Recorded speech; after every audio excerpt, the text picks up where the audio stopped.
Hello दोस्तों, welcome to my YouTube channel knowledge is power. मैं शुभदीप चटर्जी आप लोगों को वेलकम करता हूं मेरे चैनल में। और आज का जो टॉपिक है वो स्टैंडर्ड कॉस्टिंग के ऊपर बेस्ड है। स्टैंडर्ड कॉस्टिंग में आज हम लोग डिटेल में सीखने वाले हैं कि मटेरियल कॉस्ट वेरिएंसेस किस तरीके से कैलकुलेट किया जा सकता है। खास तौर पे material price variance, material usages variance और मटेरियल कॉस्ट वेरिएंस तो डेफिनेटली हम लोग सीखेंगे ही। तो हम लोग illustration number 3 institute of chartered accountants of India का स्टडी मटेरियल हम लोग यहाँ पे यूज करेंगे और सीखेंगे कि किस तरीके से हम लोग डेटा को मॉडिफाई करके कैलकुलेशंस के लिए कैसे यूज करना है। लेकिन सबसे पहले मेरा आप सबसे अपील है कि मेरे चैनल को प्लीज ज्यादा से ज्यादा लाइक, शेयर एंड सब्सक्राइब जरूर करें। Thank you. दोस्तों, मैं आपके सामने अभी एक क्वेश्चन पढ़ के सुनाने जा रहा हूँ, इलस्ट्रेशन नंबर 3। तो इसमें लिखा हुआ है the standard cost of a chemical mixture is as follows. 40% of material A at 20 rupees per kg, 60% of material B at 30 rupees per kg. A standard loss of 10% of input is expected in production. The cost records for a period showed the following usage: 90 kgs of material A at a cost of rupees 18 per kg, 110 kgs of material B at a cost of rupees 34 per kg. The quantity produced was 182 kgs of good product. Calculate material cost variance, material price variance and material usage variance. तो question क्या कह रहा है दोस्तों? Question ये बोल रहा है कि एक सर्टेन फिनिश गुड्स को बनाने के लिए हमें दो किस्म के रॉ मटेरियल्स हमें जरूरत पड़ेगा, जो कि बेसिकली केमिकल्स हैं, और उसको हमको मिक्स करना होगा। मटेरियल ए 40% और मटेरियल बी 60%। दोनों के standard prices are given 20 rupees A के लिए पर केजी और बी के लिए 30 रुपीज पर केजी। दोनों को मिक्स करने के बाद फिनिश गुड्स के प्रोडक्शन के दौरान एक स्टैंडर्ड लॉस एक्सपेक्ट किया जा रहा है, जो कि 10% ऑफ टोटल इनपुट होगा। और जो एक्चुअल क्वांटिटी हम लोगों ने यूज किया, कॉस्ट रिकॉर्ड से जो पता चला वो ये है कि actual quantity that was used was 90 kgs of A and 110 kgs of B, which is different from that of the standard हम लोग जो सोचे थे उससे थोड़ा अलग है। इसके बाद जो क्वांटिटी एक्चुअल क्वांटिटी प्रोड्यूस्ड हुआ है वो 182 kgs है, जो अगेन थोड़ा सा डिफर कर रहा है हम लोगों के एक्चुअल जो आउटपुट हम लोगों का निकलने वाला है, स्टैंडर्ड आउटपुट जो निकलने वाला है उससे थोड़ा सा डिफर कर रहा है। तो आइए देखते हैं इस क्वेश्चन को कैसे हम लोग हैंडल करेंगे। तो देखिए, सबसे पहले हम लोग एक बेसिक कैलकुलेशन करेंगे जो कि हम लोगों को आसानी से पूरा का पूरा क्वेश्चन को दिखाने में, शो करने में हमें मदद करेगा। सबसे पहले हम लोग क्या करेंगे, इस तरह का एक फॉर्मेट तैयार कर लेंगे। Particulars, standard quantity, standard price, amount, actual quantity, actual price, amount. तो ये वर्किंग हम लोगों को मदद करेगा जो क्वेश्चंस हम लोग सॉल्व करने जाएंगे उसमें। अब यहाँ पे सबसे पहले आप फिलअप कर लो एक्चुअल क्वांटिटी का कॉलम को। एक्चुअल क्वांटिटी क्वेश्चन में जो दिया हुआ है वो था 90 kgs of A and 110 kgs of B। अब इन दोनों क्वांटिटीज को आप यहाँ पे सबसे पहले तो आप ऐड कर लो। ऐड जब आप करोगे तो आपका सम टोटल यहाँ पे आ रहा है 200 किलो। ये जो 200 किलो है वो हमें हमारा एक्चुअल इनपुट है। अगर ये 200 किलो का एक्चुअल इनपुट को स्टैंडर्ड रेशियो में, मिक्स रेशियो में अगर हम लोग बांटते हैं, जो कि 40% एंड 60% है, तो फिर हम लोगों को कितना क्वांटिटी यूज करना पड़ता ए और बी का, वो देखिए यहाँ पे हमने कैलकुलेट किया। 200 किलो का 40% हम लोग का हम लोगों को मटेरियल ए का जरूरत पड़ता, जो कि 80 kgs होता। 200 किलो का 60% हम लोग मटेरियल बी का इस्तेमाल करते, जो कि अगेन 120 kgs होता। तो हमारा जो टोटल इनपुट होता स्टैंडर्ड बेसिस पे, स्टैंडर्ड इनपुट आप इसको बोल सकते हो, टोटल स्टैंडर्ड इनपुट होता वो हो जाता 200 किलो, लेकिन वो डिवाइड होता इस हिसाब से 80 kgs of A and 120 kgs of B, instead of जो एक्चुअली में हमने यूज किया, जो कि एक्चुअली में है 90 kgs of A and 110 kgs of B। दोनों मिलाकर के एक्चुअल इनपुट आपका 200 किलो ही है, which is equal to the standard input of 200 kgs, पर since the ratio that was actually used is different from the standard mix ratio of 40 and 60%, तो इसीलिए हम लोगों का स्टैंडर्ड क्वांटिटीज यहाँ पे अलग अलग आया। अब इस स्टैंडर्ड क्वांटिटीज को हम लोग स्टैंडर्ड प्राइस से मल्टीप्लाई कर देंगे। 80 KGs of A multiplied by 20 rupees per KG, हम लोगों का टोटल अमाउंट आएगा 1600 रुपया। जबकि 120 kgs of B multiplied by 30 rupees per kg, हमारा अमाउंट आ जाएगा 3600 रुपीज। दोनों को ऐड करेंगे तो 5200 रुपीज का हमारा एस्टिमेटेड खर्चा है, एस्टिमेटेड स्टैंडर्ड कॉस्ट है जो हमें बियर करना पड़ सकता है। अब 200 KGs of total standard input में 10% का हम लोग एस्टिमेट कर रहे हैं कि लॉस अराइज करेगा, स्टैंडर्ड लॉस है होगा। तो 200 केजीज का 10% होता है आपका 20 केजीज। तो 20 केजीज का लॉस को अगर आप माइनस कर दोगे तो आपको आउटपुट कितना निकलना चाहिए? आपका आउटपुट होना चाहिए 180 केजीज। ये हो जाएगा हमारा standard output. This will become the standard output. अब इसको हम लोग कंपेयर करेंगे एक्चुअल के साथ। एक्चुअल में हम लोगों को क्वेश्चन में दिया हुआ है कि in the question itself it is given that actual output that has been given in the question is 182 kgs. 182 kgs अगर एक्चुअल आउटपुट निकल रहा है with an actual input of 200 kgs, तो इसका मतलब जो डिफरेंशियल अमाउंट है 200 माइनस 182 18 केजीज का, this is the loss amount. ये आपका एक्चुअल लॉस है।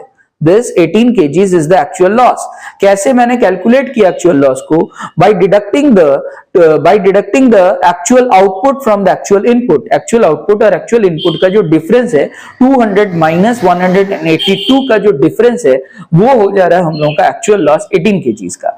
आप लोग यहाँ पे देख सकते हो कि ये जो एक्चुअल लॉस है 18 KGs, it is different from the standard loss of 20 KGs. Since loss यहाँ पे मतलब लॉस इज नॉट एक्चुअली, मतलब हम लोग यहाँ पे इस चैप्टर में लॉस को मान के चल रहे हैं कि it is not going to fetch us any value, तो इसीलिए अमाउंट वाला कॉलम में हम लोग क्या कर देंगे? हम लोग इसको नील छोड़ देंगे और 5200 में से 0 माइनस होगा तो अल्टीमेटली हम लोगों का जो स्टैंडर्ड कॉस्ट आना चाहिए वो 5200 ही आएगा।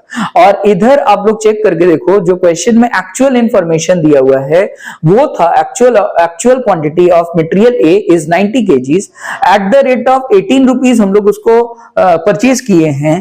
तो इन दैट केस हम लोगों का जो एक्चुअल अमाउंट आएगा दैट इज 18 इंटू 90 1620 रुपीज।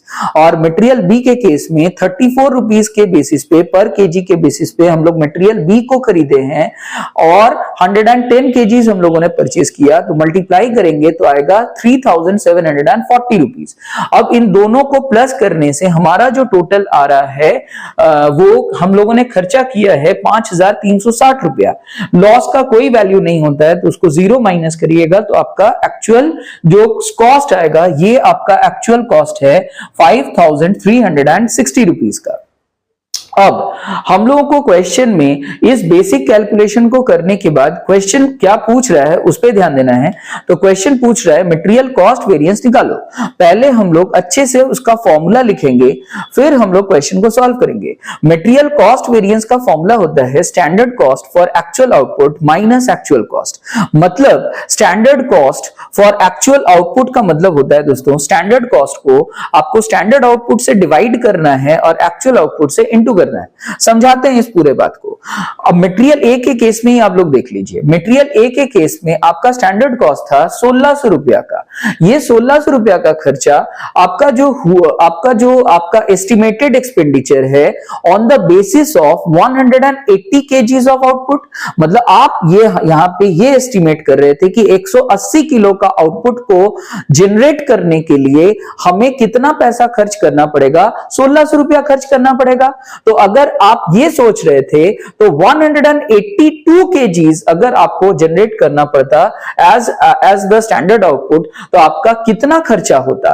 तो हम लोग उसको बोलते हैं standard cost for actual output. तो आपको करना क्या है? आपको यहां पे सिंपली 1600 किलो को 180 से डिवाइड करना है और मल्टीप्लाई करना है 182 से। आप यहां पे इस फॉर्मूला को यूज कर सकते हो, standard cost divided by standard output multiplied by actual output, that is 1600, which is the standard cost divided by standard output 182 multiplied by 180 multiplied by 180 82। तो इससे आपका 1617 रुपया 77 पैसा का स्टैंडर्ड कॉस्ट आना चाहिए था, जबकि आपने एक्चुअली में कितना कॉस्ट बियर किया, 1620 रुपीज का एक्चुअल कॉस्ट आपने बियर किया। मतलब आप सोच रहे थे कि 16 जो खर्चा 1617 रुपया 77 पैसे में कंप्लीट हो जाएगा, उसके लिए आपने कितना खर्चा किया, 1620 रुपया आपने खर्चा किया।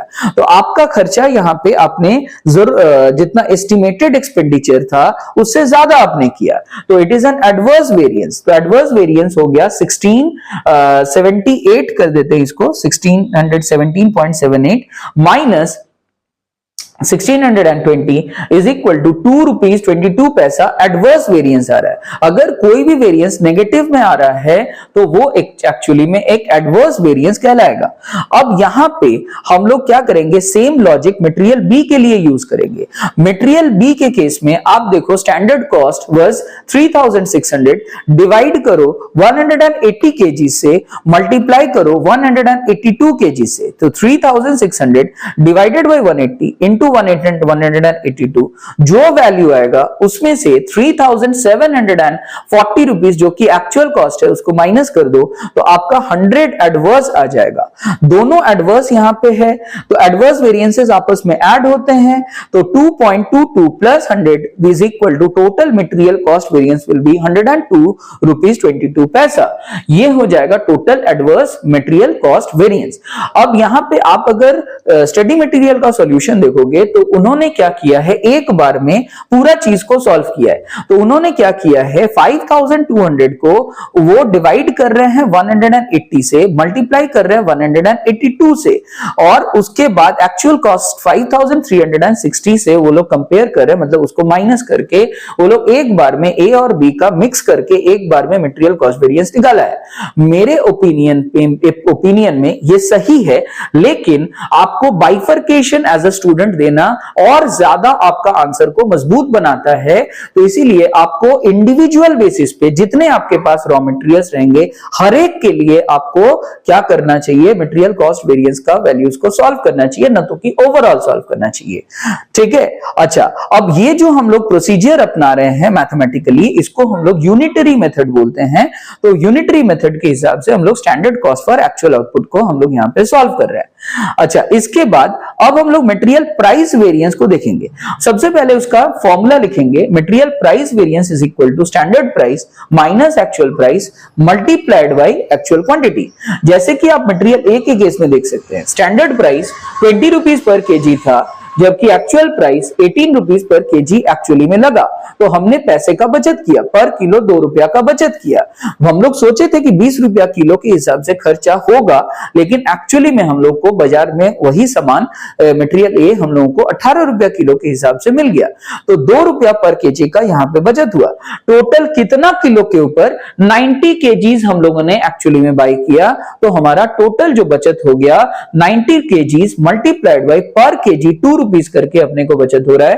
तो 180 रुपीज का फेवरेबल वेरिएंस यहां पे आ रहा है। पैसा बचाना अच्छी बात है, इसीलिए इसको हम लोग फेवरेबल वेरिएंस यहां पे मान रहे हैं।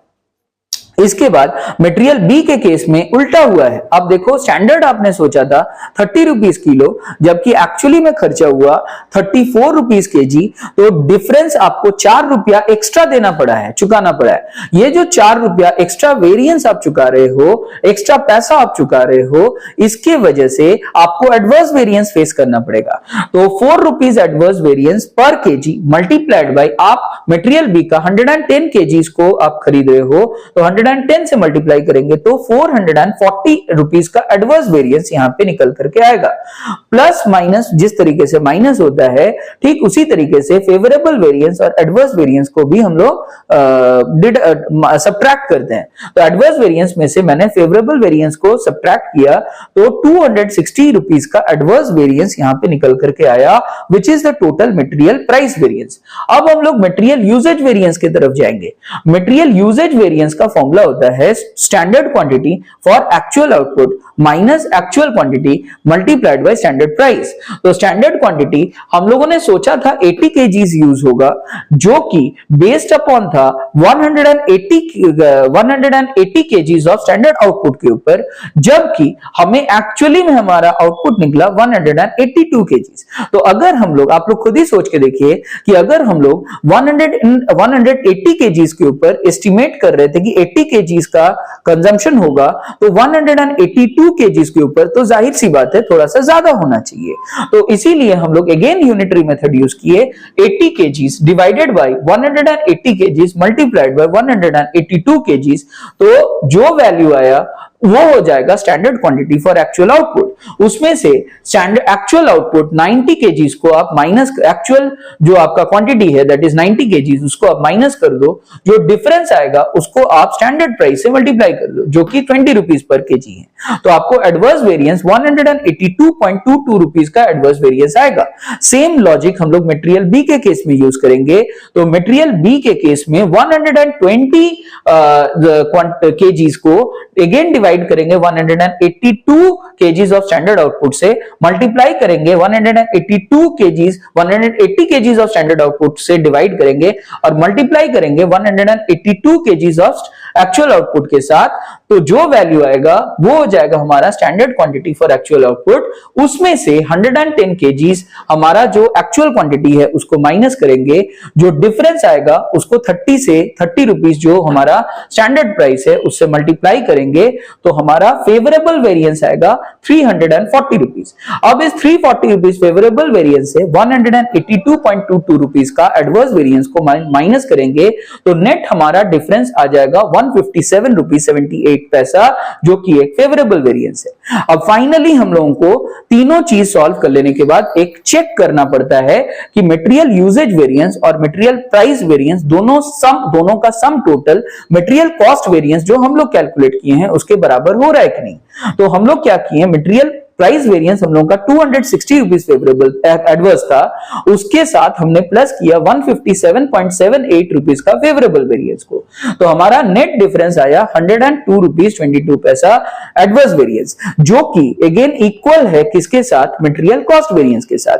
तो it is equal to MCV that is material cost variance, then this particular verification is already checked. ऐसे हम लोगों को लिखना पड़ता है। तो with this I conclude today's video. I hope आपको वीडियो समझ आया। प्लीज लाइक करिए, शेयर करिए एंड सब्सक्राइब करिए मेरे YouTube channel knowledge is power. Thank you.